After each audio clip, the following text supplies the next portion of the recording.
Okay, so it's been a long time since I've done one of these videos. I'm not sure what we're going to talk about today, but I figured I'd get some things off my chest. It is now March 7th, 2016. I have now been unemployed for roughly about 20 days. It has been a very, very rocky road. One thing I want to talk about is the process of trying to find a job. It's not been easy. In the past, it was you go to a potential employer, you fill out an application, you sit down, you have an interview, whether they like you and they've got firsthand knowledge of you because you're sitting right in front of them. Whether they like you or not is whether or not they hire you. In today's age, it's all computerized. There is no initial, conversation with somebody. There is no going to a location and filling out an application. Some places still allow you to come in and fill out an application. With the lack of the opportunity to actually put yourself out there in front of a potential employer, it's taking away that personal experience that you could have one on one.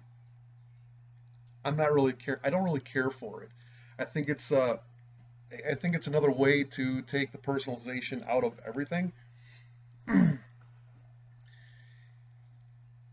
What I have found in the last 20 days is I have probably filled out, I'm going to say at least 100, if not more, resumes, applications online, and I've only received maybe 3 callbacks from all of them.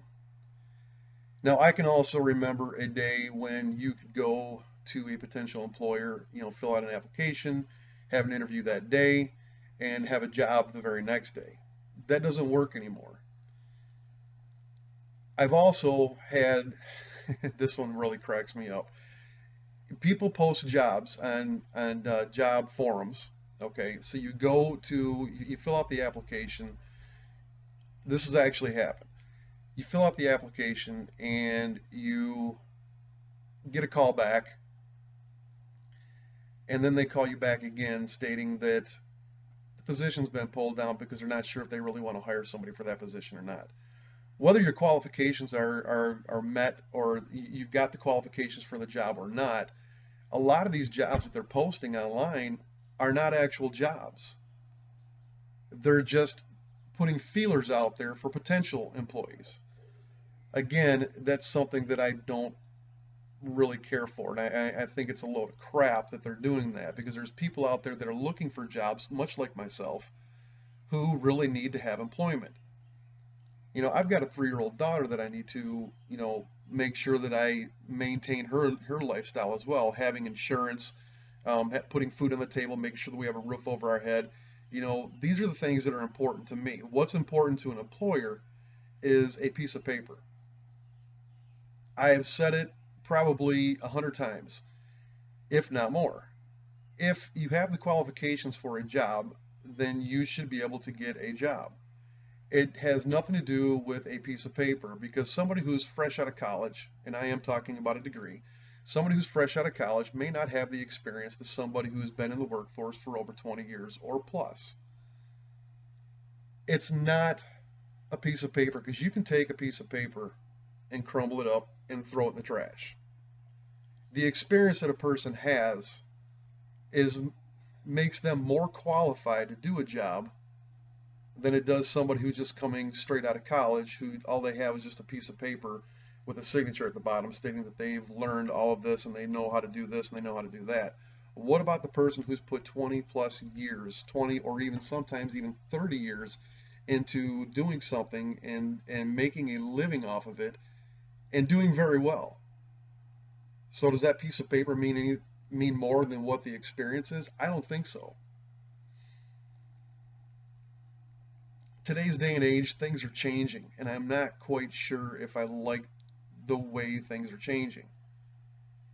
It has nothing to do with people anymore. It has everything to do with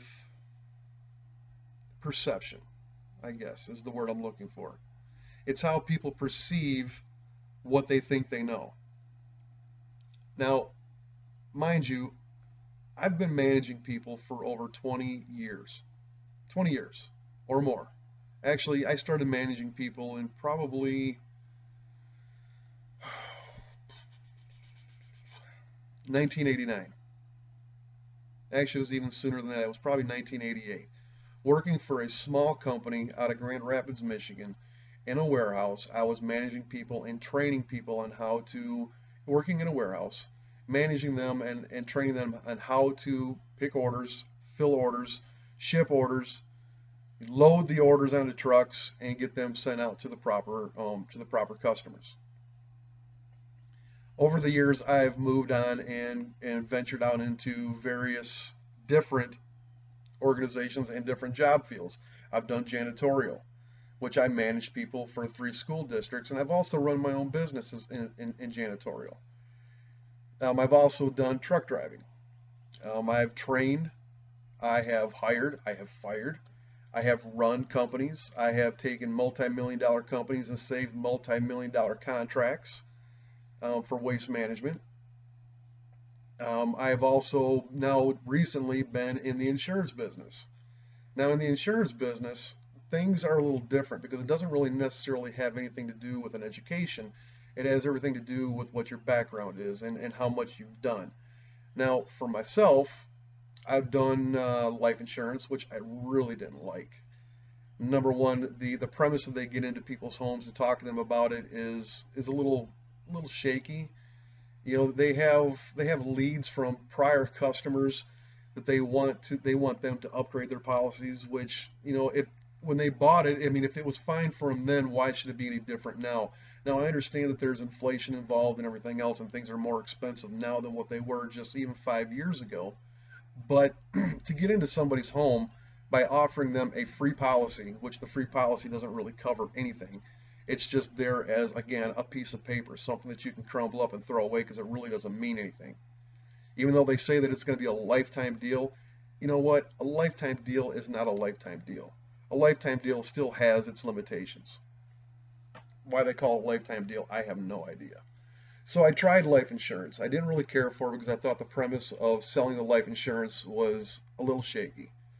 Um, Calling somebody up and actually telling them that, you know, I can get you $100,000 life insurance policy, accidental life insurance policy, $100,000 for nothing. Let's put it this way: there is nothing in this world that is free. Nothing. You're going to end up having to pay for something. So that's their way of getting you to allow them to come into your house, is by offering you that free piece of paper that means absolutely nothing. Honestly, do you know how many times any of those have actually even been turned in? I'm going to say maybe 1 in 1,000. Okay, you actually have to die in an accident to have anything paid on those. Accidents happen, but like I said, it's like 1 in 1,000. So you get in there and you try to sell them a life insurance policy, whether it be um, you know what, it doesn't even matter. But you see where I'm going with this. You sell them a policy, and sometimes they'll keep it, sometimes they won't. Sometimes they say, well, you know what, I'm paying on this. You know, what am I actually getting out of it? You're paying for your own death. That's what you're paying for. You know, and if you're smart with money and you put some money away, you're going to pay for it anyways, one way or the other. So, I mean, it's supposed to be there to benefit the people that are left behind. But like I said, if you're smart with your money, why would you even bother buying a life insurance policy? Because I mean, if you're just paying for your funeral expenses, then and if you've got the money in the bank, because the money that you're putting aside in this life insurance policy, you could be taking that same money and putting it into a savings account or a trust fund or something to where it never gets touched, and it's still your money, and you can still have access to it in case there's an emergency. So life insurance I didn't really care for because I didn't really see the actual potential of it being a good thing. Yes, it's money, and it's money that you can't touch, and actually in some cases you can still touch it, but it's not like it's collecting any interest. It's just money that you're putting there, and it's sitting there, and it's doing nothing. It's doing everything for the company that you bought the policy through. because they're collecting that interest on that money and you're still paying them month to month. So I didn't really care for the way life insurance went. So I actually got into selling life or not life insurance, but medical insurance. Medical insurance everybody has to have. It's something that there is a need for, and I mean, for instance, right now I have no insurance, and I am actually trying to pass a kidney stone, and I have no insurance to go to the doctor to get medication to take care of the pain. So it's something that everybody has to have. But getting back to my original point, even finding an insurance job, it's not, there's no security in insurance because, selling insurance, I mean, there's only a small time frame that you can sell that insurance per year. I mean, if it's Medicare, I mean, you've pretty much only got from, what is it, October 15th until December 7th every year to be able to sell Medicare. Now, if you have a life-changing experience, you can do that just about any time of the year. Like if you have if you get married, if you have a child. I mean, it's no different than the Affordable Care Act. If there's a life-changing experience that you have throughout the year, you can change your insurance at any given time without a penalty. Now, but if you cancel your insurance and you go a period of time without insurance, then you can't get insurance at all unless you fall into that time frame. Now, the Affordable Care Act is a little different because their time frame goes a little bit longer. The first year it was from I think it was October 1st until March 1st of the following year, but I think they've actually shortened that up, and I'm not quite sure what the actual time frame is anymore because I haven't sold it in roughly about a year and a half. So you've only got a small window of time that you can actually sell a lot of policies where you would actually have to make a crap load of money to be able to maintain your lifestyle throughout the rest of the year. This is the reason why I decided to keep my CDL, was because I figured, I could sell insurance for a small portion of the year and then I could just go back to driving truck when I wanted to. No. So now they just passed a new regulation to where if you do not have any driving experience within the last 3 years, and I've taken a 5-year hiatus from driving truck, if you don't have experience within the last 3 years, then you have to go back through a retraining course. Now, mind you, I've been driving truck for over 20 years. For me to go back through and pay an additional 10,000, sometimes it's 3,000, but I've seen most of them are right around $10,000. You go back and you have to pay an additional $10,000 to reestablish a license that you already have, a license that you've already been using for more than 20 years. That to me is ridiculous. It's like saying that you've got a football player who hasn't played football in 7 years, but because he hasn't played football and he hasn't really been around a football field or whatever the case may be, that he can no longer go or step onto a field and be a coach. Come on, let's be realistic about it. When you learn something, it's kind of like riding a bike. When you learn something, you know it. It's not like it goes away. You know it. Employers don't look at it that way. They want to just, it's like this is another way that, in my opinion, this is another way for them to say, we are trying to bring in younger people. We're trying to push out the older crowd, and we're going to bring in younger people because younger people are going to be around a lot longer. Well, younger people are going to be reckless, they're going to be careless, and they're not going to do what a person that has the experience of somebody like myself, to where they're going to go into a job and they're going to say, okay, these are the experiences, these are the experiences that I bring to the table, and I'm going to bring them, and I'm going to do well, and I'm going to take the experiences that I've had, and I'm going to run with them. No, they're going to take somebody off the street who's going to say, okay, well, you know what, I think I can do it this way and get through it a little bit quicker. We've already done all that. We've already had those experiences where we find out that, that way is not the right way. Maybe the way that we've been doing it, or the way that they've set it up for us, or maybe listening to somebody who's been doing it for 20 years because they've known how to do it. Maybe their way is better. Maybe there are no shortcuts. Maybe all the shortcuts are gone because they've already worked through them all.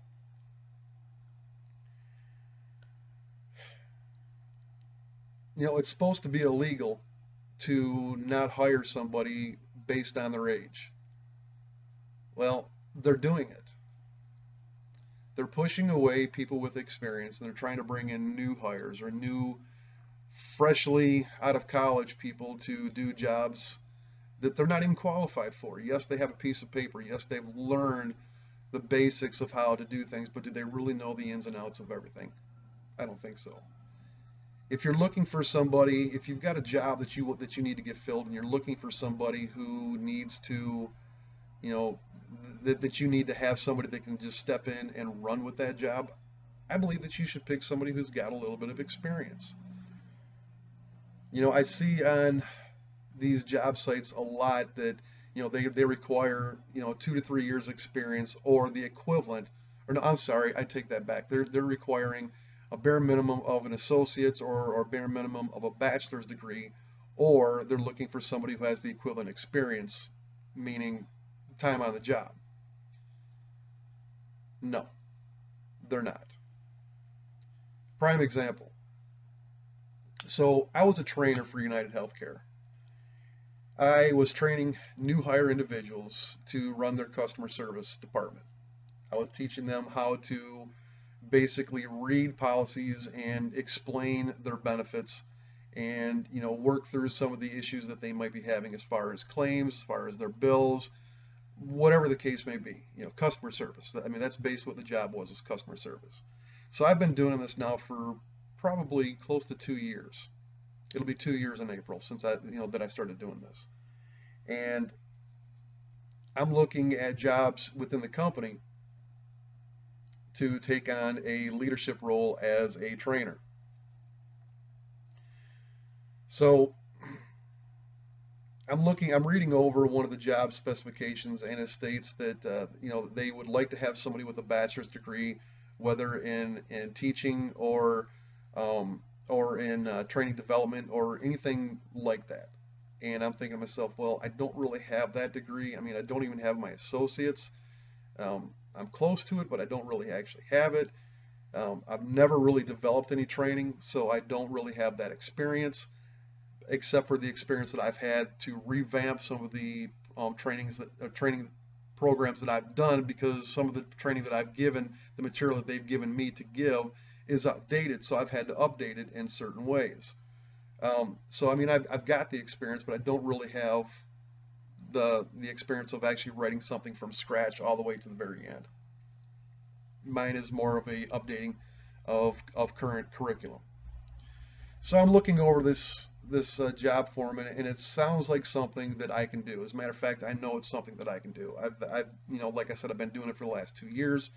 It's nothing more than just dealing with people. So I applied for the job, and I get a letter back saying that I am underqualified for the position because I do not have a bachelor's degree. Now, not only do I have experience in training people for insurance, but I also have experience in training people for driving truck, for janitorial work, for warehouse work, you name it, anything. I mean, my God, even working at McDonald's, I was a manager at McDonald's for a little while. So I mean, I've even got a little bit of fast food experiences managing and training individuals through there. So I've got a lot of experience for training. And we're talking probably close to 30 years of experience of training individuals. Now, in my opinion, wouldn't 30 years of experience oversee a 4-year degree? I think it would, but obviously I'm wrong. I don't get it. So here I am plugging away trying to find another job, and I've even been trying to find a job going back into driving truck again. No luck there either, because again, no experience within the last 3 years. Even though I've got 20 plus years of experience driving, whether it be driving an 18 wheeler, whether it be driving a front load truck, a front end load truck, or a rear load garbage truck, or a side load garbage truck, or a recycling truck, or a container delivery truck, or I mean, you name it. You name it. I've got the experience, but I don't have anything within the last 3 years. How ridiculous is that? Now, mind you, I've gone and done an interview where they wanted me to come in and do a road test to see if I still had the skills and the knowledge of even operating a vehicle. I got in the truck. I was a little nervous because I haven't been in a seat of a truck for close to 5 years. Got in, just like driving, just like I stopped driving yesterday, or like I was driving down the road yesterday. Nothing, it was nothing missed. Going through the gears, no issues. Coming down out of the gears, no issues. They called me and told me that because I didn't have any experience within the last 3 years that I was not qualified for the job anymore. Even though my training and my background and me showing them that I could actually drive their equipment, it still wasn't good enough. So it's just very discouraging. What I would like to recommend to people, and if you've got a little bit of money put aside, you know, they always talk about there's a need for more businesses, more smaller businesses to be created. I unfortunately don't have the money. Going through a really nasty divorce, um, paying child support for a 3-year-old daughter, which I'll be paying for the next 15 years, which I don't have an issue paying for. That's the reason why I want to get back to work so I can continue paying that. But the fact of the matter is, what they're talking about is if you've got the money or if you've got the know-how, start your own business, be your own boss. But take some advice from somebody who's been around the block a little bit. Don't just look at a piece of paper because that might not be the best qualified person to do a job. Look at the experience. If you don't look at somebody's experience, you're never going to find the right person. It's pretty much what I got to say in a nutshell. I'm just discouraged. You know, over 100 applications out there and I'm still not finding anything. I'm finding, here's the kicker. So I'm getting a bunch of phone calls from people who want me to work from home. Working from home doing what? Advertising? I tried it. It's not really all it's cracked up to be. So do what you got to do. Good luck to you if you are looking for another job. Good luck to you. And hopefully by the next time I get on here and do one of these videos, I will have found another job for myself. So again, thank you very much for your time, and I will talk to you soon.